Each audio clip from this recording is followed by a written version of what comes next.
প্রিয় দর্শক শ্রোতা বন্ধুরা, আসসালামু আলাইকুম ওয়া রাহমাতুল্লাহ। আশা করছি আল্লাহর অশেষ মেহেরবানিতে সকলে সুস্থ আছেন, ভালো আছেন। শুরু করছি মহান আল্লাহ সুবহানাহু ওয়া তাআলার নামে। প্রিয় মুসলিম ভাই বোনেরা, ইসলাম কেন 31st নাইট বা পহেলা নববর্ষকে হারাম করেছে? কোথা থেকে এসেছে এই নববর্ষ বা 31st নাইট? আমরা কি জানি ইসলাম কেন এটাকে হারাম করেছে? আসুন জেনে নেই। হযরত ঈসা আলাইহিস সালাতু ওয়াস সালামের জন্মের 800 বছর পূর্বে সম্রাট জামশিদ নামে পারস্যের একজন সম্রাট ছিলেন, যিনি জানুস দেবতার পূজায় বিশ্বাস করতেন এবং সমগ্র পারস্যবাসী তারা জানুস নামে একজন দেবতার উপাসনা করত। এই জানুসের মূর্তিটা এমনভাবে ছিল, তার সামনের দিকে একটি মাথা এবং পিছনে আরেকটি মাথা ছিল। তারা তার মূর্তিতে বোঝাতে চাইতো জানুস যেমনি করে সামনের দিকে দেখে, জানুস ঠিক একইভাবে পিছন দিকেও দেখতে পায়। তারা বুঝাইতো পিছনের যে বছরটি তারা অতিক্রম করছে, এটা জানুসের পিছনের মাথার কল্যাণে তারা সকল ভালো কিছু সেখান থেকে পেয়েছে। আর এই জানুসের সামনের যে মাথা আছে, আগামী যে বছরের জন্য তারা অপেক্ষা করছে, এই বছরে তারা যত ভালো যাই কিছু আশা করছে সব কিছু দেওয়ার একমাত্র ক্ষমতা জানুসের সামনের মাথার রয়েছে। এই জন্য পারস্যের সম্রাট জামশিদ সহ গোটা পারস্যবাসী এই জানুসের উপাসনায় মগ্ন হয়ে পড়েছিল। তারা বছর শেষ হওয়ার সময়, অর্থাৎ বছর শেষ হওয়ার দিনে জানুসের পিছনের মাথায় আগুন দ্বারা পূজা করত। তারা মনে করত পিছনের যত ভালো কিছু আছে তার জন্য জানুসের পিছনের মাথার কাছে তাদের সকলকে মাথা নত করা উচিত, তারকে ধন্যবাদ জানানো উচিত, তার শুকরিয়া আদায় করা উচিত। এবং আগামী বছরের ভালো কিছু পাওয়ার আশায় তারা জানুসের সামনের মাথায় পূজা করত। তারা মনে করত জানুসের সামনের মাথার পূজা করলেই, তাকে খুশি করতে পারলে কেবলমাত্র আগামী বছরটা ভালোভাবে সুন্দরভাবে জীবনের থেকে অতিক্রম করা সম্ভব। এভাবেই পরবর্তীতে সম্রাট জামশিদ এই নববর্ষ অর্থাৎ 31st নাইটের পরিবর্তন করেন। এরপর শত শত বছর কেটে যায়। এরপর ঈসা আলাইহিস সালাতু ওয়াস সালামের জন্মের প্রায় 46 বছর পূর্বে ব্যাবিলনের সম্রাট জুলিয়াস সিজার ইংরেজি নববর্ষ নামক একটি নববর্ষের প্রত্যাবর্তন করেন। তিনি মনে করেন যে প্রত্যেক ভাষার জন্য নতুন নতুন নববর্ষের প্রয়োজন। এই চিন্তাধারা থেকে তিনি ইংরেজি নববর্ষ নামক একটি নতুন উৎসবের প্রচলন শুরু করেন, যেটা ধীরে ধীরে পৃথিবীর প্রতিটি প্রান্তে প্রান্তে প্রতিটি কোনায় কোনায় ছড়িয়ে পড়ে। ইংরেজি নববর্ষ পালন করা হতো বছরের যে কোনো দিনে, রাজার ধার্য করা যে কোনো দিনে ইংরেজি নববর্ষ পালন করা হতো। এরপর শত শত বছর কেটে যাওয়ার পর ঈসা আলাইহিস সালাতু ওয়াস সালামের জন্মের 1500 বছর পর 1582 খ্রিস্টাব্দে গ্রেগরিয়ান ক্যালেন্ডার তৈরি হওয়ার পর জানুসের নামকরণ করে জানুয়ারি নামক নামকে নামকরণ করা হয় এবং জানুয়ারির পহেলা দিন অর্থাৎ পহেলা জানুয়ারিকে 31st নাইটের উৎসবে পরিণত করা হয়। ধীরে ধীরে এটা গোটা পৃথিবীর মানুষের মাঝে ছড়িয়ে দেওয়া হয়। যেটা ছিল মূলত পারস্যদের একটি ধর্মীয় উৎসব, সেটা ধীরে ধীরে পৃথিবীর সকল ধর্মাবলম্বী মানুষের কাছে একটি খোশ আমেজের একটি বিষয় হয়ে ওঠে। এরপর যখন আমরা খেয়াল করি আমাদের বাংলাদেশে 2000 খ্রিস্টাব্দে 2000 সনে এই ইংরেজি নববর্ষ প্রত্যাবর্তন হয়। সর্বপ্রথম এটি পালন করা হয় গুলিস্তানে, যার ফলস্বরূপ গুলিস্তানে 2000 সনে আমাদের এক বোনের শ্লীলতাহানি করা হয়। তৎকালীন সময়ের সুনামধন্য পত্রিকা মানবজমিন পরবর্তীতে তাদের সংবাদ প্রকাশের মাধ্যমে এটা নিশ্চিত করে। এর পরবর্তী বছর 2001 সনে 31st নাইটের রাতে শাওন আক্তার বাঁধন নামে এক যুবক ভাইকে রাস্তার পাশে ক্ষতবিক্ষত অবস্থায় পাওয়া যায়। কে না দেখেছে এই নৃশংস বর্বরতা? এইখান থেকে প্রমাণিত হয় 31st নাইট কোনো জাতীয় উৎসব নয়, বরং বর্তমানে একটি যৌন উৎসবে পরিণত হয়েছে, যা মুসলিম জাতির জন্য এমনকি গোটা মানব সমাজের জন্য লজ্জাজনক একটি বিষয়। 31st নাইট আমাদেরকে কি উপহার দিয়েছে?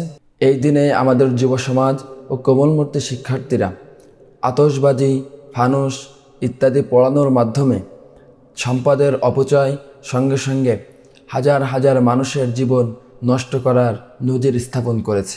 আমরা দেখেছি ফানুসের কারণে প্লাস্টিক কোম্পানিতে ফানুস যে পড়েছে, সেই আগুন থেকে গোটা কোম্পানিটা জোরে ছাই হয়ে গিয়েছে, সঙ্গে ছিন্ন বিচ্ছিন্ন হয়েছে হাজার হাজার মানুষের স্বপ্নের। এই দিনে মুসলিমরা তাদের অজান্তেই আল্লাহ সুবহানাহু ওয়া তাআলার সঙ্গে শিরিক করছে। আল্লাহ রাব্বুল আলামিন অগ্নি পূজকদেরকে সরাসরি তাদেরকে বলেছেন, তোমরা আগুনের পূজা করো না, আগুনের কাছে নিজেদের মাথা সমর্পণ করো না। আল্লাহ রাব্বুল আলামিনের এই নিষিদ্ধ কাজ মুসলমান অজান্তেই তার জীবনে করার কারণে মুসলমানের খাতা থেকে নিজের নাম কেটে কাফেরের খাতায় সংযুক্ত করছে। আল্লাহ রাব্বুল আলামিন বলছেন, অমাই ইশরিক বিল্লাহি ফাকাদ দাল্লা দালালাম বাঈদা। অবশ্যই যারা শিরিক করেছে, যারা আল্লাহর সঙ্গে অন্য কোনো উপাস্যের শরিক করেছে, তারা গোমরাহির মাঝে অনেক দূর পর্যন্ত এগিয়ে গিয়েছে।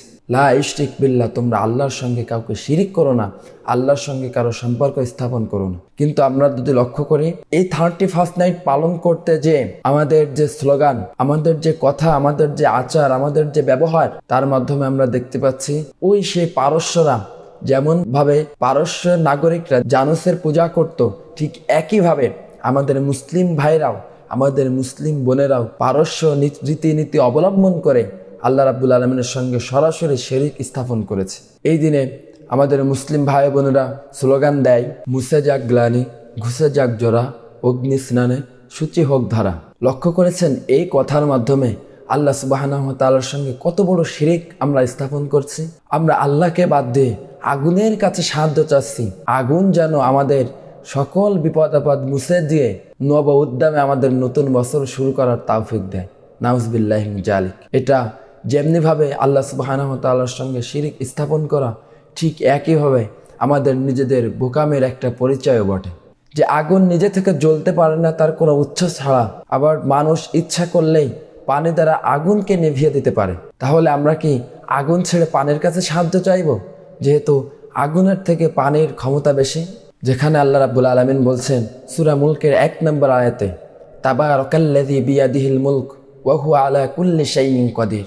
এই পৃথিবীর যা কিছু দেখো, যত ক্ষমতা আছে, যত বাদশাহিত্য আছে, সবকিছুর শুধুমাত্র ক্ষমতা একমাত্র আল্লাহ রাব্বুল আলামিনের। এবং আল্লাযী খলাকাল মাউতা ওয়াল হায়াতা লিয়াবলুয়াকুম আইয়ুকুম আহসানু আমালা। রাব্বুল আলামিন তোমাদেরকে জীবন এবং মৃত্যু দান করেছেন যেন তোমাদেরকে পরীক্ষা করতে পারেন। ওয়া হুয়াল আজিজুল গফুর, তিনি অসীম পরম করুণাময়। আমরা কিভাবে পেরেছি আমার সৃষ্টিকর্তা তার রবের দিক থেকে নিজের মুখ ফিরিয়ে এনে আগুনের কাছে, অন্য উপাস্যর কাছে, পারস্য রাজাদেরকে অনুসরণ করে, পারস্যদেরকে অনুসরণ করে, জানুস দেবতার নাম অনুসরণ করে তারা যে পূজা আমাদের মাঝে ছড়িয়ে গিয়েছে, সেই পূজা আমাদের অজান্তে আমরা পালন করে যাচ্ছি, অথচ মুসলিম হিসাবে কখনো অনুতপ্ত হওয়ার চিন্তাটুকু আমাদের মাঝে আসে নাই। সম্মানিত মুসলমান ভাই ও বোনেরা, আসুন আমরা আমাদের এই শিরকিয়াতপূর্ণ সকল আচার অনুষ্ঠান থেকে নিজেদেরকে ফারেক করে, নিজেদেরকে আলাদা করে, আমাদের ইসলামিক যে সৌন্দর্য আমাদেরকে উপহার দিয়েছে, ইসলাম আমাদের যে নৈপুণ্যতা দিয়েছে, এর দিকে আমরা নিজেদেরকে ধাবিত করি। ইসলাম আমাদেরকে দিয়েছে পরিপূর্ণ একটি জীবন ব্যবস্থা। আল ইসলামু দীনুনা কামিলুন। ইসলাম গতানুগতিক কোনো ধর্ম নয়, ইসলাম একটি পরিপূর্ণ জীবন ব্যবস্থার নাম। সুতরাং ইসলাম আমাদের আনন্দ করার জায়গা যেমনি দিয়েছে, ঠিক ইসলাম কিছু বিধিনিষেধ আমাদের জন্য করেছে, যেটা মূলত আমাদের জীবনের উপকার সাধন করতে আসে। প্রিয় মুসলিম ভাই বোনেরা, আপনাদেরকে আহ্বান করছি, আসুন অন্তত মুসলিম হিসেবে আল্লাহ সুবহানাহু ওয়া তাআলার সঙ্গে যেখানে শিরিক করা হয়, যেখানে আমার রাসূলের আদেশের অবমাননা করা হয়, যেখানে পর্দার মতন ফরজ বিধান লঙ্ঘন করা হয়, যেখানে আল্লাহ সুবহানাহু ওয়া তাআলা সরাসরি বলছেন অবশ্যই মদ পান, জেনা, ব্যভিচার এগুলো শয়তানের কাজের ভিতরে অন্তর্ভুক্ত, সেখানে আমরা অবাধ মেলামেশার মাধ্যমে জেনা ব্যভিচারের দিকে লুটিয়ে পড়েছি। আমরা মদ পানের মাধ্যমে শয়তানের দলে অন্তর্ভুক্ত হয়েছি। রাব্বুল আলামিন বলছেন ওয়ালা তাকরাবুজ জিনা, তোমরা কখনো জেনার নিকটবর্তী পর্যন্ত হয়েও না। সেখানে আমরা অবাধ মেলামেশার মাধ্যমে জেনার প্রচলন করেছি। আল্লাহ সুবহানাহু ওয়া তাআলা আমাদের সকলকে এমন পাপাচারপূর্ণ অনুষ্ঠান থেকে, পাপাচারপূর্ণ উৎসব থেকে আমাদেরকে বেঁচে থাকার তৌফিক দান করুন এবং সকল শিরক থেকে আমাদের নিজেদের ঈমানকে হেফাজত করার তৌফিক দান করুন। ওয়া মা তাওফিকি ইল্লা বিল্লাহ। আসসালামু আলাইকুম ওয়া রাহমাতুল্লাহি তাআলা ওয়া বারাকাতুহু।